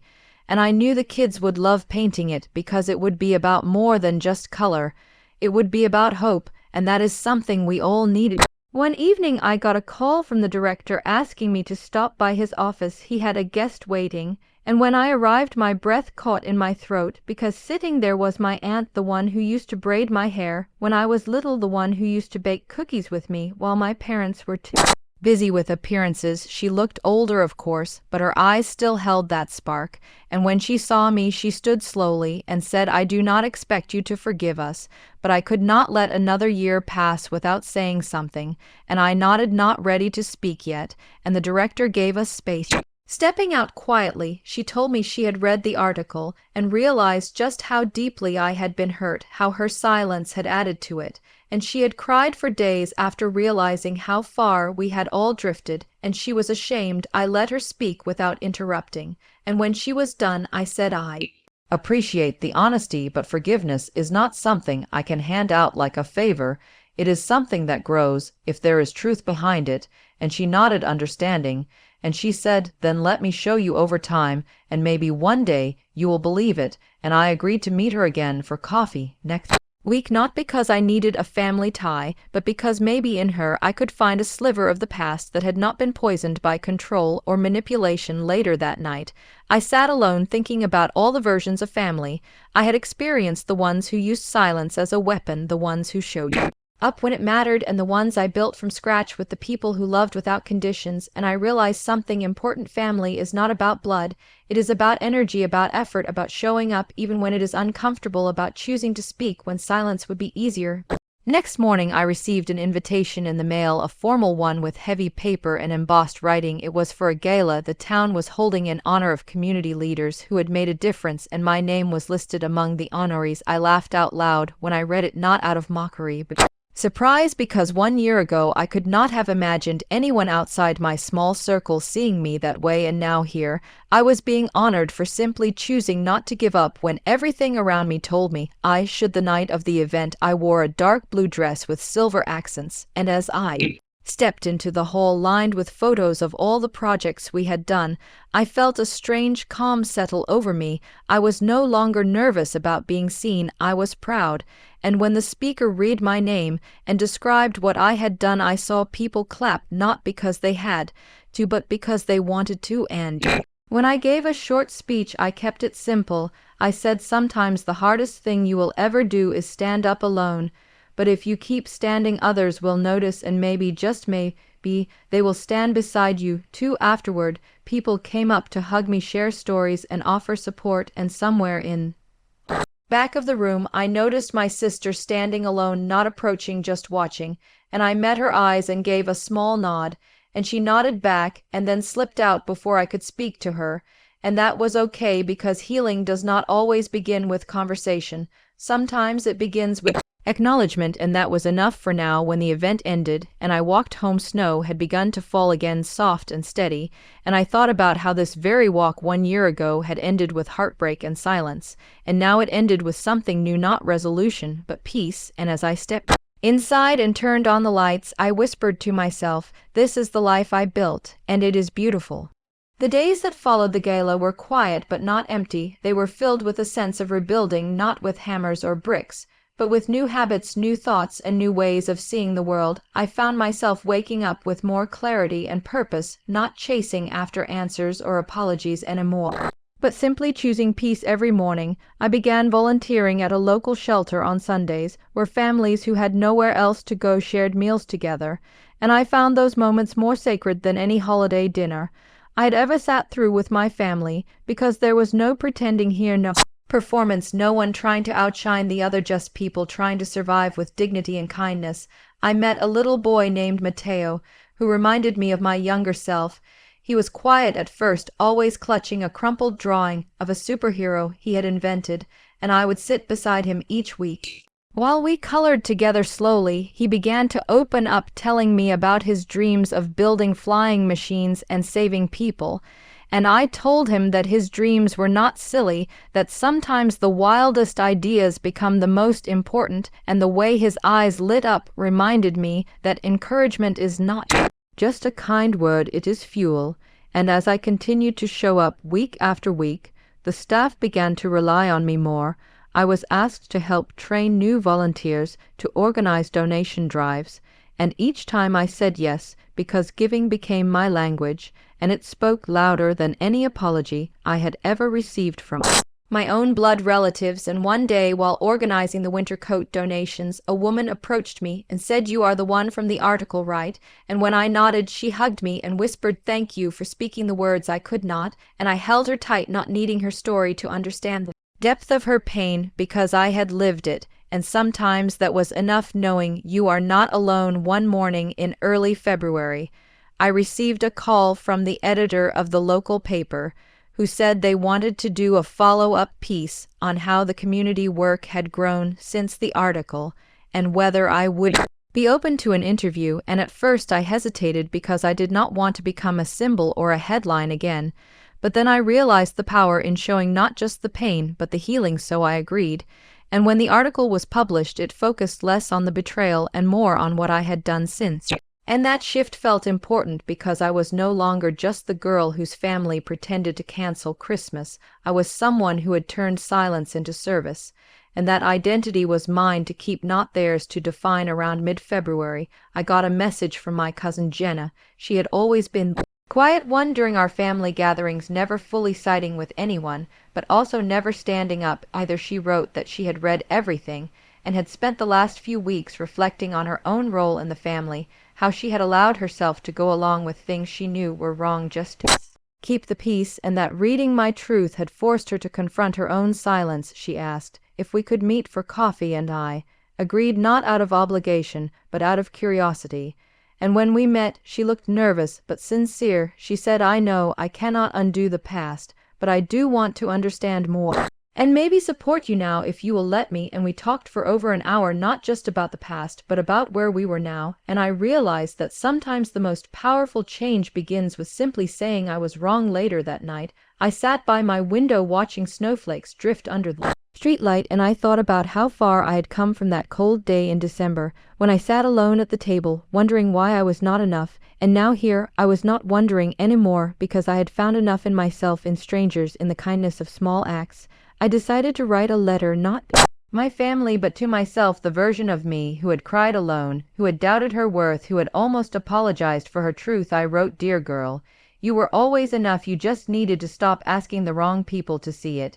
And I folded that letter and kept it in my journal, because some reminders are worth reading twice. As spring approached, the community center planned a big neighborhood cleanup and garden planting day, and I was asked to lead the event. I created sign-up sheets, recruited volunteers, organized supplies, and on the day of the event, dozens of people showed up: children, parents, retirees, even a few teens who usually stayed glued to their phones. And together we cleaned trash, painted fences, planted seeds, and built something more than just a garden. We built connection. And as I watched everyone working side by side, laughing, sweating, helping each other, I felt something lift inside me, not grief, not resentment, but something lighter. I felt joy. And later that evening, as I watered the new garden beds, a little girl tugged my sleeve and said, "Miss, this is pretty." And I smiled and said, "So are you." And she grinned and ran off, and that moment stayed with me, because beauty grows where love is planted. The following week, I received an unexpected email from a university professor who taught a course on trauma narratives and community healing. She had read the article and asked if I would be willing to speak to her students about my journey, and at first I was intimidated because I had never seen myself as someone with wisdom to share, but then I thought about Mateo, about the woman at the shelter, about my cousin, and I realized that our stories matter not because they are perfect, but because they are true, so I agreed, and when I stood in that classroom and shared my story, the room was silent, not from judgment, but from listening, and afterward, students approached me with tears and hugs, and I knew then that vulnerability is not weakness, it is a bridge, and I had built mine with every word I had spoken, every choice I had made. I walked home from the campus under a soft drizzle, the sky gray but not heavy, and I thought about how many versions of myself I had shed since that Christmas and how none of them were wasted, even the broken ones, because they had taught me how to rebuild. And as I stepped into my apartment, lit a candle, and made tea, I whispered thank you, not to anyone in particular, but to the universe, to the child I had been, to the woman I had become. And as the steam rose from the mug, I realized healing is not a finish line, it is a daily choice, and today I chose it again. As the days grew longer and the chill in the air softened into the earliest hints of spring, I found myself falling into a rhythm that felt both unfamiliar and comforting, a life no longer tethered to the pain of being excluded or the constant search for validation from a family that had proven they were never truly for me. I spent more time outside, walking through parks, watching trees slowly wake up from their winter sleep, and listening to birds return with their songs. It felt like nature itself was mirroring my journey, stretching toward the light after a long cold season. And while those moments of peace were precious, they were not the only things filling my days. I had begun hosting a weekly creative night at the community center for kids and teens who needed a safe place to just be. We painted, we wrote stories, we made collages out of old magazines, and most of all, we laughed. The kind of laughter that comes from being seen and accepted, not judged or measured. And one night, a teenage girl named Lexi stayed behind after the others had gone. She had not said much during the session, but now she stood by the door fidgeting with her sleeves, and she finally whispered, "I think I want to write something about my mom, but I do not know where to start." I told her to just begin with one moment, one memory that felt real. And she nodded, then slowly opened her notebook and began to write, and I sat beside her in silence, letting her know that her story mattered, that her voice was important. And as the weeks went on, she wrote more and more until she filled an entire notebook, and when she finally read one of her pieces aloud to the group, everyone clapped, and I watched her face bloom with pride. And in that instant, I knew that healing sometimes comes not from fixing the past, but from creating something new from it. Later that month, I was invited to attend a citywide summit on youth engagement and storytelling. I had been nominated by the shelter director, and although I felt nervous to speak in front of so many people, I reminded myself that I had something valuable to offer, not because I was perfect, but because I had survived. And when I stood on that stage in front of dozens of community leaders and shared how storytelling had given me and others like Lexi a way back to ourselves, the room was quiet in the best way. Everyone was listening, and after the event, several people approached me asking how they could bring similar programs to their own neighborhoods, and I realized that my pain had not just become purpose, it had become a blueprint, and I promised myself I would keep building this path, not just for me, but for every kid who had ever felt left out, silenced, or small. Around early April, I received a letter in the mail written in familiar handwriting. It was from my father. His words were careful, almost clinical, as if he was trying to reach out without fully admitting to anything. He wrote that he had seen my face in the newspaper more than once now, and that he was surprised by all the things I had done since that holiday. He said he never imagined I would be the one to carry forward the family name in a way that mattered, and that maybe he had underestimated me. And although part of me wanted to rip the letter up the moment I read that line, another part of me was struck by how shallow it sounded. Even now, his version of praise came wrapped in competition, as if I had finally become worthy only because strangers saw value in me. and not because I was his daughter, so I folded the letter and placed it in a drawer, not to cherish it, but to remind myself of how far I had come. I no longer needed his recognition to feel valid. I had built a life without it, and I would continue to do so. As April turned into May, the community garden began to bloom vibrant with tulips and daffodils, and children raced around its paths, laughing, chasing butterflies, and hiding between the sunflowers. It was a sanctuary, and on one warm Sunday afternoon I sat on a bench with a woman named Teresa, who volunteered with me. She was older, with silver hair always tied in a braid and hands that moved with grace and strength. She turned to me and said, "I have watched you bloom just like this garden," and I smiled, not knowing how to respond, but feeling the truth of her words. And she added, "You have a gift, not just for surviving, but for planting hope," and that stayed with me, because hope was something I once thought belonged only to other people, but now I realized it could live in me too. One evening, after a long day, I returned home to find an envelope slid under my door. This time it was from my younger cousin Ethan, the one who had once cried with me behind the staircase, when he was too scared to join the other kids during loud family gatherings. He wrote that he had seen the latest article about my work, and that he had read my original essay a dozen times. He said he was sorry, not just for staying quiet that Christmas, but for all the times he had laughed along when others made fun of me just to fit in, and that he was trying to be better now he had started therapy, was volunteering at a youth center, and had even shared his story with his college class about how silence can be just as harmful as cruelty. He ended the letter with, "Thank you for showing me it is never too late to change," and I cried when I read that, not because I needed his apology, but because it reminded me that healing is contagious, that when one person tells the truth, it makes space for others to do the same. As summer approached, I began planning a larger project, a week-long storytelling retreat for teens who had experienced family estrangement, loss, or trauma. I partnered with local therapists, artists, and educators, and together we built a curriculum that blended writing, art, and nature. The retreat was set to happen in early July, and by the time it arrived, we had over 20 attendees, each with their own story, each carrying something heavy. And by the end of that week, I saw transformations that words can hardly capture. I saw laughter return to faces that had arrived tense and guarded. I saw poems written that made grown men cry. I saw hands held around bonfires and hugs that meant we made it through together. And on the last day, as we all sat in a circle under the trees, I told them that family is not just blood, it is anyone who holds your pain without judgment and your joy without envy. And I saw heads nod and eyes shine, and I knew that we had built something sacred in that space, not just a program, but a community. When I returned home, exhausted but full, I sat on my porch and watched the sky turn orange and gold, and I thought about the girl I had been, the one left alone on Christmas, who had believed for a moment that she was the problem, and I wanted to reach through time and hold her, tell her that it gets better, that she was never broken, only brave, and that one day her story would become a map for others to follow. And as I looked out at the city beyond my streetlights, flickering birds flying home, I whispered to myself, "I am not angry anymore, I am free."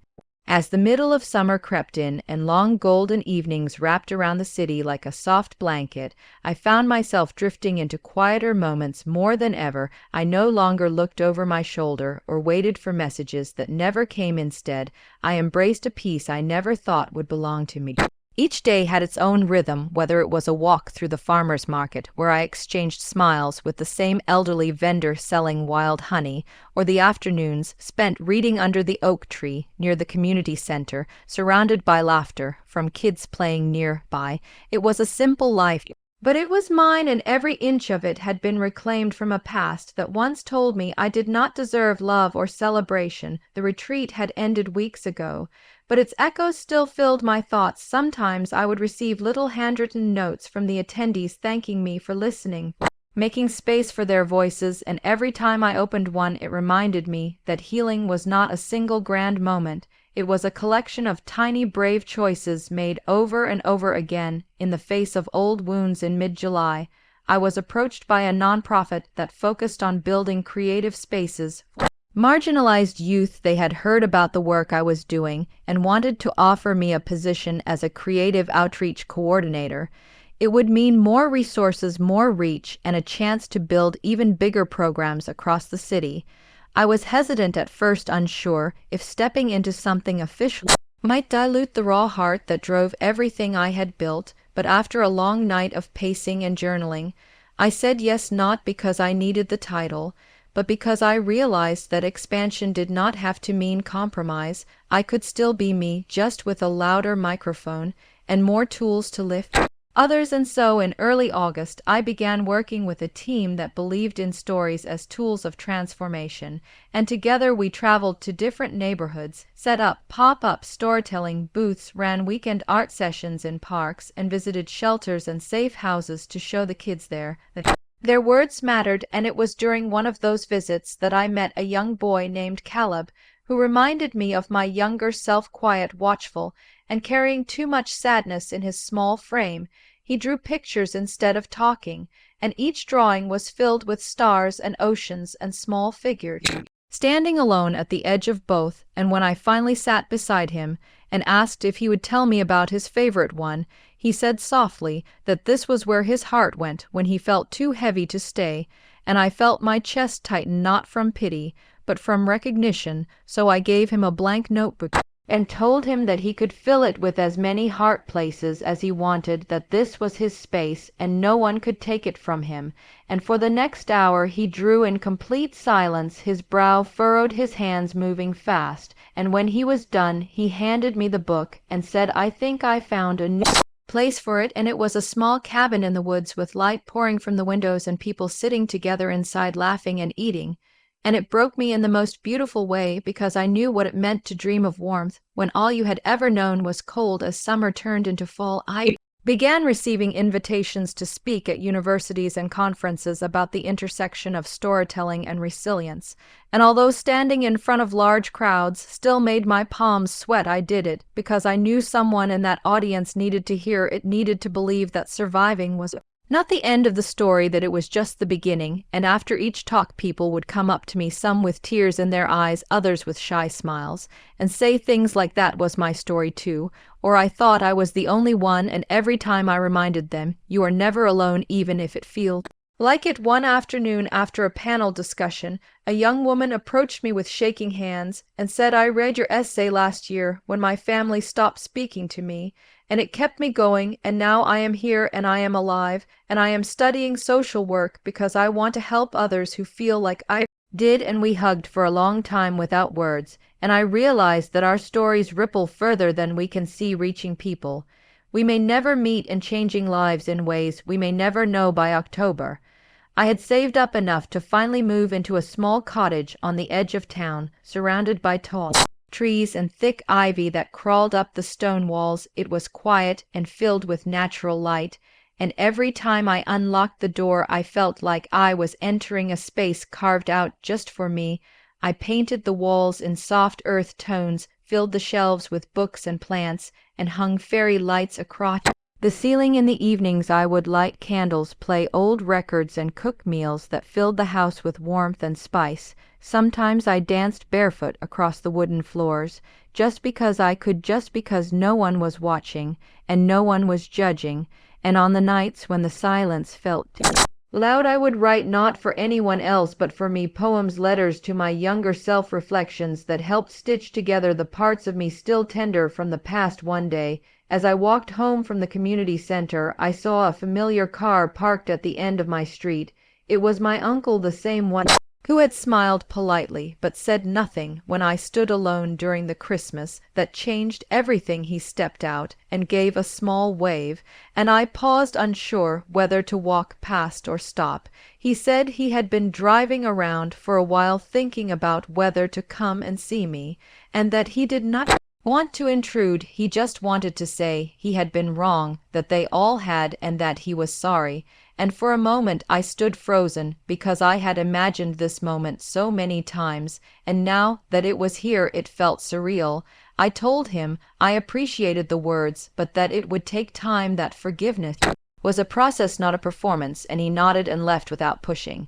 And that alone meant something, maybe not everything, but enough to soften a corner of the ache. I carried November, came with crisp winds and golden leaves, and I hosted a gratitude dinner for all the people who had stood beside me Through the last year, friends, mentors, volunteers, and kids from the programs who now called me family, we sat around a long table lit by candles, and laughter filled the room like music, and I looked around at the faces shining with joy, and thought, this is what love looks like, chosen, unconditional, and true. And at the end of the night we all stood in a circle and shared one thing we were grateful for. And when it was my turn, I said I am grateful for the moment I stopped waiting to be invited and started building my own table, and everyone clapped, and some even cried, and I knew without a doubt that I was exactly where I was meant to be, not in the house I was born in, but in the home I had built with open hands and an open heart, and that was more than enough. The weeks rolled into December, and something about the cold air brushing against my cheeks made me feel more grounded than ever. I had stopped dreading the season that once haunted me, and instead I found myself leaning into it this year. I was not going to wonder why no one invited me or why I always felt like an outsider this year. I would create my own memories, ones that had nothing to do with pain or exclusion, and everything to do with healing and truth. I decorated the small cottage with evergreen garlands and cinnamons, scented candles, and bought a modest little tree from the corner stand down the road. It was not as grand as the ones I had grown up with, but it was mine, and that meant everything. Each ornament I hung was intentional, not just store-bought, but collected from places that held meaning, like the tiny lighthouse figurine from the coastal retreat, or the delicate painted star one of the kids from the outreach program made for me. I even baked cookies using my grandmother's old recipe, the one she used to make before the family pretended I had stopped existing. And as the smell of brown sugar and nutmeg filled my home, I realized I was not just reclaiming space, I was reclaiming joy, one warm moment at a time. The city started to light up with festive displays, and carolers appeared in the park near the community center, singing familiar tunes that no longer made my heart ache. Instead, I found myself singing along softly, letting the words remind me that belonging could be self-made. In early December, I received an unexpected letter, a thick envelope with careful handwriting and no return address. Inside was a Christmas card with a photograph of my parents and siblings standing beside a lavish tree, smiles wide as if nothing had ever fractured between us, and on the back were the words, "We hope you are well, and if you ever want to come back, the door is open." And I sat on the couch for a long time, holding the card in my hands, staring at their faces and wondering if they meant it, or if it was just another performance designed to look good on paper. But I did not cry, not this time. Instead, I folded the card gently and placed it in a drawer, not out of spite, but out of choice, because just because someone opens a door does not mean you have to walk through it, especially when that door leads back to the very pain you had to crawl away from to survive. I spent that evening making hot chocolate and watching a holiday movie alone, wrapped in a soft blanket and surrounded by soft golden lights, and I smiled more than once, not because everything was perfect, but because for the first time in years the holidays felt like mine. December 15th arrived, and I was hosting a storytelling night at the community center, inviting everyone from the youth programs, the volunteers, and some of the newer faces who had found refuge in our little network. The theme was winter wishes, and everyone was encouraged to share a moment, a hope, a dream, and the room was filled with laughter and quiet tears as people stepped up to the mic and spoke their truths. One woman shared how her daughter had not spoken to her in 5 years until last week, and another teen spoke about finding family in strangers when his own had left him behind. And then a soft voice from the back asked if they could share, and I turned to see Caleb, the boy with the stars and oceans, stepping forward, his hands still clutching his notebook. He walked up slowly, opened the pages, and began reading a short story about a lighthouse on a frozen shore and a traveler who had lost their way only to be guided by a single glowing window. And as he read, his voice grew steadier, and the entire room sat in complete silence, listening to a child carry the weight of metaphor with the grace of someone far older. And when he finished, the applause was not loud, it was full and long, and I knew he had just claimed a piece of himself forever. After the event, he came up to me, hugged me tightly, and said, "I think I found my people," and I whispered back, "Me too." Christmas week approached, and the air grew thick with anticipation, people shopping, baking, planning, and I received a message from Jasmine, the first in months. She asked if we could meet just to talk. She said she had been doing therapy and learning how much pain she had ignored in me, how much she had participated in by staying silent. And though every part of me was cautious, I agreed to meet in a public cafe where I felt safe. She arrived wearing a blue scarf I remembered from years ago and sat down across from me, eyes already glassy. She apologized, not in a grand theatrical way, but with slow, careful words that seemed to come from a place of true reflection. She admitted she had been wrong to believe silence was neutral, that by pretending not to see she had become part of the harm, and for a long moment I just watched her, unsure of what to say, and then I told her that I appreciated the honesty, that I believed in accountability and growth, but that it would take time for trust to return, and she nodded, tears falling silently, and I knew in that moment we had turned a page, not to the old chapter, but to something entirely new. We parted with a hug, not forced but gentle, and she whispered, "I miss you," and I replied, "I am still here, just not in the same place I used to be." Christmas Eve arrived, and while the world outside bustled with last-minute errands and crowded stores, I stayed home, lit a fire in the fireplace, put on a record that played soft piano melodies, and curled up with a book gifted by one of the kids at the center. It was wrapped in hand-drawn paper, covered in stars, and when I opened it, the first page read, "To the person who taught me that stories can save us," and I closed the book and held it to my chest and cried, not out of sorrow, but out of gratitude, because the love I had given had come back in 1,000 quiet ways, and I no longer needed the approval of people who only knew how to celebrate me when I was convenient. I had built something stronger, a community, a purpose, a self that did not bend to the wind anymore. Christmas morning was calm. The snow had started falling softly during the night, and the world outside looked like a dream, the kind of scene from old storybooks I had loved as a child. I made tea, opened a few small gifts sent by friends, and even video called a few of the teens from the program who wanted to show me their decorations. And it was perfect, not loud, not crowded, just peaceful and warm. Around noon, there was a knock at the door, and I opened it to find a small box wrapped in brown paper. No note, no name, just a ribbon tied in a knot. Inside was a single ornament, a handmade clay house with the word "home" etched on the side, and I knew immediately who had sent it. It was Jasmine. She had always loved making things by hand, and I smiled, placing it gently on my tree, right in the center where it caught light and glowed. I stepped back, looked at everything around me, and whispered thank you, not to anyone in particular, but to the universe, to myself, to the journey that had brought me here, because despite everything I had endured, I was still standing, still loving, still choosing hope. And that was the greatest gift of all. New Year's Eve was just around the corner, and for the first time in my adult life, I was not dreading the final day of the year as a painful reminder of everything I had lost. Instead, it felt like a quiet marker of how far I had come from the girl who once stood on the porch of her own family home, holding a pie no one asked for and a hope no one valued, to the woman I had become now, standing fully in her own story, surrounded by warmth, truth, and people who did not need to lie to show love. The days after Christmas moved gently.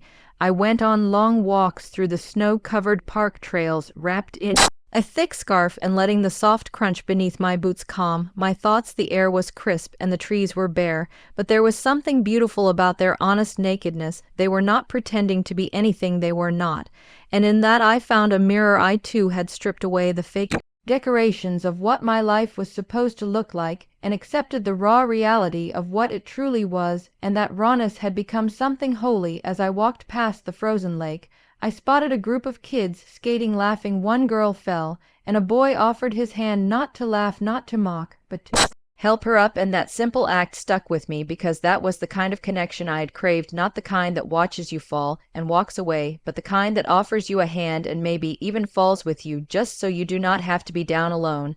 I made my way back to the cottage and found a letter waiting in my mailbox. It was from Miss Evelyn, the elderly woman who used to live across the street from my parents. She had written me after hearing through the grapevine that I had been cut off, and wanted to say she always remembered me as kind and curious and full of stories she had included a Polaroid from 1998 of me helping her plant tulips in her yard, and I stared at that photo with tears in my eyes, not because I missed the past, but because someone had bothered to remember a version of me that was real and good and not filtered through the broken lens of family betrayal. On New Year's Eve, I decided not to go to any parties or big gatherings. Instead, I cooked myself a meal with all the foods I had loved as a child: mashed potatoes with too much butter, roasted carrots, and chicken seasoned just right.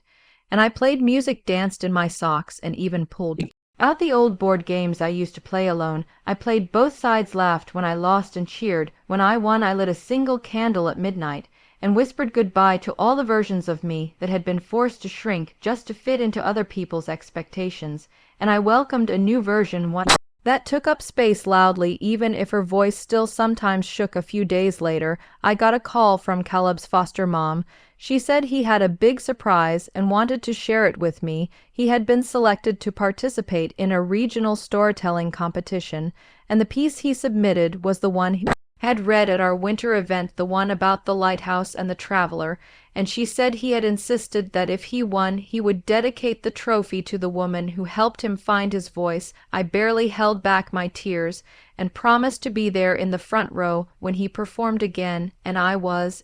He did, and when he held up that small trophy, his eyes scanned the crowd, found mine, and he smiled like the universe had just told him he mattered, and I clapped until my hands hurt. That night, I sat in bed looking at the little paper program they handed out at the competition. It had his name in bold letters: Caleb Morgan, storyteller, age 11, and next to it was a quote he had chosen. They tried to silence my voice, so I wrote my truth instead. And I thought to myself, if a child can find courage in pain, then so can I. A week later, my phone rang again. This time it was Jasmine. She said our parent had found out we had met and were furious, not because they missed me or were worried, but because it threatened the image they had created of a unified family. They wanted to maintain control over the narrative, and she said for the first time she had told them no. She had said she was not going to stop speaking to me just because they were uncomfortable with the truth, and they had hung up on her. She said she felt free and scared and alive, and I told her that those three things often travel together. We decided to meet again, this time at her place, for a small dinner, just the two of us, and she cooked a dish our mom used to make, but with her own twist, and we ate in silence for a while, then laughed over stories from our childhood, and slowly, piece by piece, we began rebuilding not what we had lost, but something new made from honesty and accountability. I knew it would take time, years maybe, but we were showing up, and that was more than I could say for most of my family. February rolled in with snowstorms and unexpected sunbreaks, and the community center was buzzing again with new programs and classes. I was asked to lead a writing workshop for women who had experienced estrangement from their families, and on the first day I sat in a circle with 6 women, all of us strangers, and yet all of us connected by a grief. Most people never talked about the loss of family, not to death, but to betrayal and silence. We wrote stories, read poems, and cried together, and it was healing, not because we fixed anything, but because we stopped pretending we were not broken. And in that rawness we found power. By April the snow had melted and green shoots were appearing in the garden beds behind the center. Caleb had taken up painting and was working on a mural for the back wall, and I watched him sketch outlines of stars, waves, and lighthouses, knowing exactly where the inspiration came from. And one day he asked if he could paint me into the mural, and I said, only if you make me look fierce.